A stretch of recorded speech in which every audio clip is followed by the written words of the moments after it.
नमस्कार, मैं आरडी भारती और आप देख रहे हैं बिहारी सुल्तान। सबसे बड़ी बात यह है कि बिहारी सुल्तान चैनल पर पॉलिटिकल खबर आती है, व्यक्तिगत खबर या छोटी-मोटी जो भी घटनाएं होती है, उसकी खबर हम कवर नहीं कर पाते हैं। बहुजन समाज को लेकर चलना होता है और पूरे देश के बहुजन समाज को।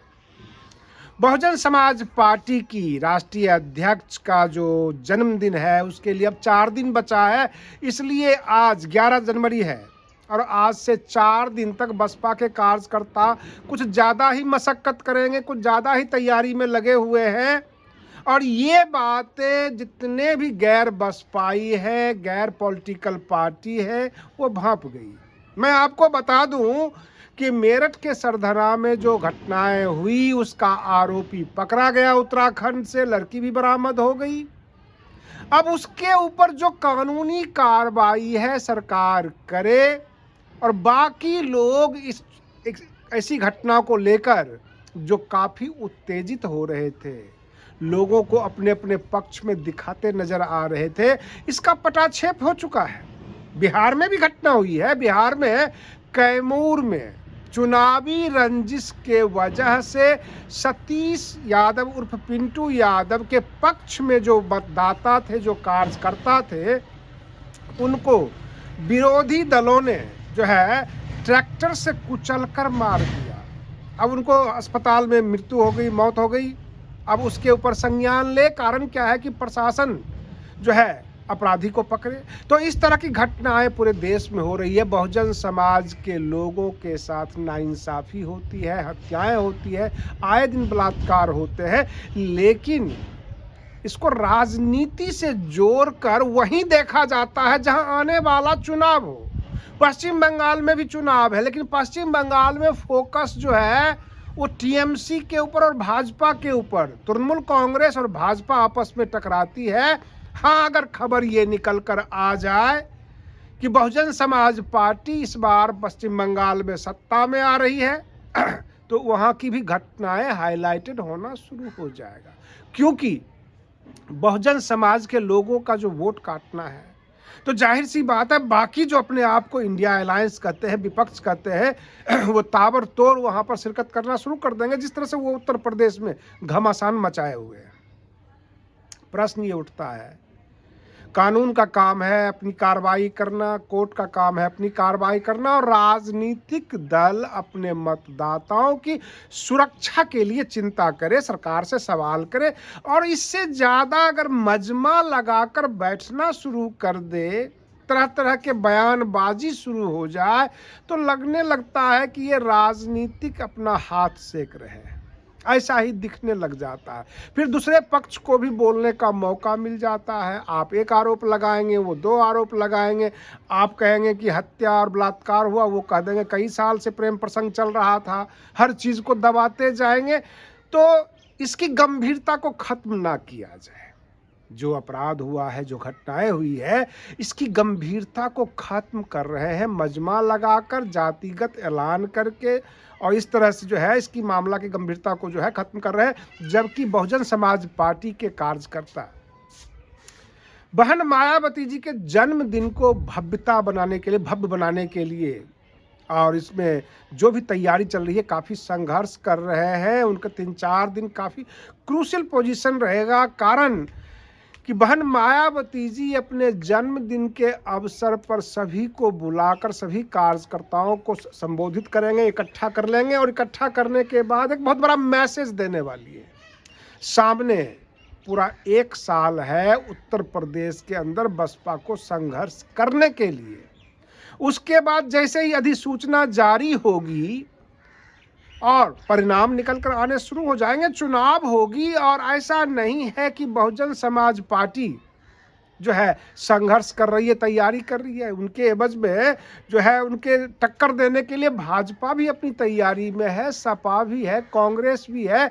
जो राजनीतिक दल है अपनी अपनी ताल ठोक रहे हैं, अपनी अपनी तैयारी कर रहे हैं, लेकिन सबके लिए चिंता की बात यह है कि इस बार अगर बसपा पूरी तैयारी में आ गई तो बसपा के पास अपना कैडर वोट है, जो इधर से उधर नहीं जाती।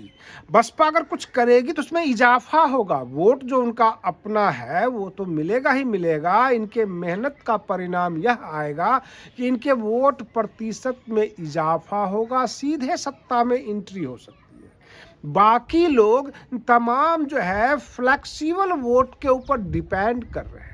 कहा जाता है ना, चुनाव के अंदर 3 पक्ष होता है। एक आपका कट्टर समर्थक होगा, एक आपका कट्टर विरोधी होगा और तीसरा पक्ष आपकी हवा कितनी चल रही है उस हवा को देखकर पलटी मारेगा। बसपा के कार्यकर्ता ये जानते हैं कि हमारे पास कट्टर समर्थक भी हैं और कट्टर विरोधी भी हैं। जो हवा के रुख को देखकर पलटेंगे उसमें हम कितनी हवा बना सकें। बसपा के कार्यकर्ता हवा बनाने की तैयारी में है। जैसे कि 9 अक्टूबर से ही बिल्कुल कहते हैं डायवर्जन पर आ गया था और टर्न ले लिया। बसपा के मतदाताओं में, समर्थकों में इजाफा होना शुरू हो गया। बहन मायावती जी बखूबी इन बातों को समझती हैं कि हमारे पास कैडर वोट है, उनके मतदाताओं की जनसंख्या कितनी है यह भी वो जानती हैं। सर्व समाज को किस आधार पे जोड़ा जाए, कैसे जोड़ा जाए ये भी वो जानती हैं। उत्तर प्रदेश से तरह तरह की घटनाएं आ रही हैं। मैं कल की बात बता रहा हूँ। एक होमगार्ड जो है वो होमगार्ड का जवान है ब्राह्मण जाति से और एक आईएएस अफसर ने उसको जो है चुटिया काटने की बात कह दी और जाके कंप्लेन कर दिया। संजोग से वो आईएएस अफसर जो है SC ST क्लास से है। तो ये जातिगत लड़ाइयाँ भी उत्तर प्रदेश में खूब बढ़ेगी। मैंने पहले ही अपने वीडियो में कहा था कि मध्य प्रदेश एक प्रयोग स्थली है, वहाँ प्रयोग किया जा रहा है और मैच फिक्स है। अनिल मिश्रा जिनको जेल में डाला गया डॉक्टर अंबेडकर की फोटो जलाने के आरोप में और बहुजन समाज के खिलाफ अपशब्द बोलने के आरोप में उन्हें जेल में डाला गया था, लेकिन क्या वो 1 महीना भी जेल में रह पाए? 5 से 7 दिन में उनकी जमानत होती है और कोर्ट परिसर से ही जय श्री राम के जयकारे लगाते हुए वो बाहर आते हैं। तो ये प्रयोग स्थली है। अभी खूब ऐसा होगा, कभी ब्राह्मणों पे हमले होंगे, कभी दलितों पे हमले होंगे। दोनों तरफ से जातिगत जो है नारे लगाए जाएंगे।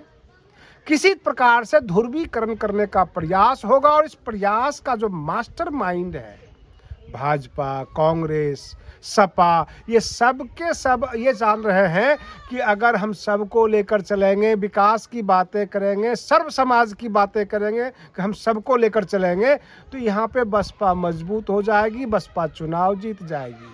अच्छा प्रशासन की वो बात नहीं करेंगे, अच्छा एजुकेशन की वो बात नहीं करेंगे, अच्छा हेल्थ की बात नहीं करेंगे, वो बात करेंगे जात के आधार पर। रही बात ये कि बहुजन समाज पार्टी के जो कार्यकर्ता हैं, जो जिला स्तर के कार्यकर्ता हैं, अब वो ये ढूंढना शुरू कर दिए हैं कि उनके इलाके का अस्पताल का खस्ता हाल है, वहाँ के विद्यालयों की क्या पोजीशन है, बच्चे स्कूल जाते हैं कि नहीं, बहुजन समाज के जितने भी मोहल्ले हैं वहाँ तक सड़कें पहुँची है कि नहीं, रास्ता साफ सुथरा है कि नहीं।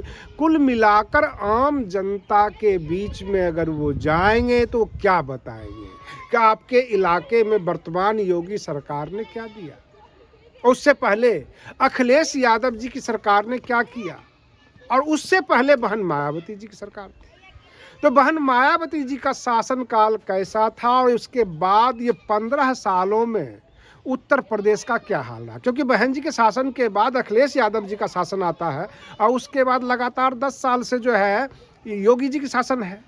तो कुल मिलाकर बहन मायावती जी सत्ता से 15 साल से जो है बाहर है।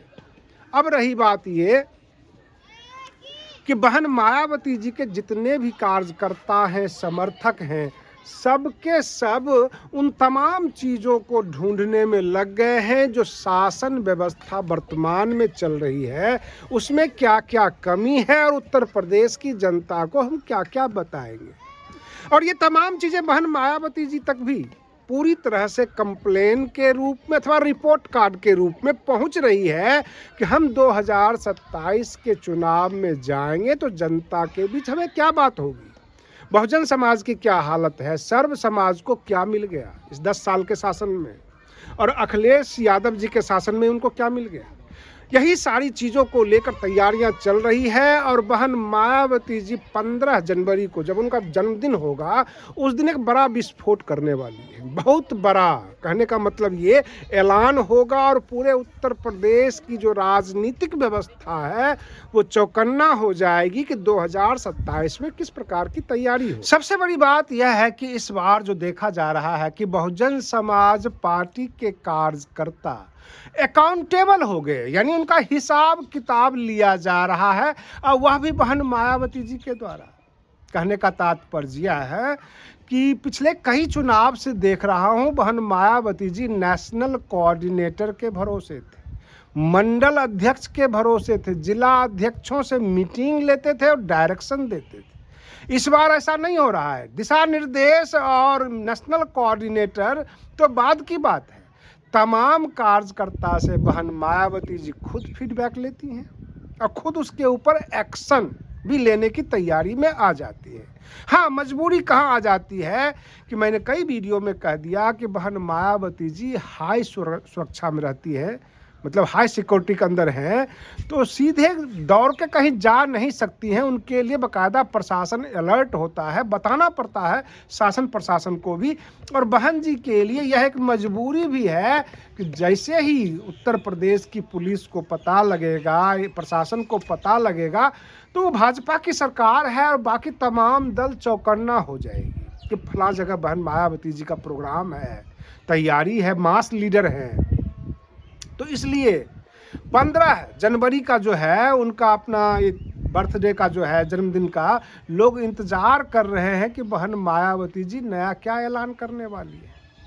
लेकिन बहुत सारी जो ऐलान है वो हम लोग जानते हैं, क्योंकि 75 के करीब जो है मंडल हैं, 17-18 करीब मंडल है उत्तर प्रदेश में, और तमाम मंडल स्तर पर वह जो है अपनी रैली करने वाली है। हर मंडल में अलग अलग रैली होगी, हर जिला में खुद घूमेंगी और इस तरह से चुनाव आने से पहले पहले ही बहन मायावती जी पूरे उत्तर प्रदेश की व्यवस्था को, जो उनका अपना कार्यकर्ता है, जो तैयारी है बूथ स्तर पर, खुद जाकर देख लेना चाहती है। ये भी ऐलान हो जाएगा कि कब कब किस किस मंडल में वो पहुंचने वाली हैं, ताकि उस मंडल के लोग, बहुजन समाज के लोग आमने सामने अपने बहन मायावती जी को देख सके, उनसे बातें कर सके और जो भी ये वार्तालाप हो अपनी तकलीफें बता सके। रही बात ये कि इस तरह की तैयारी में बिल्कुल ये कन्फर्म है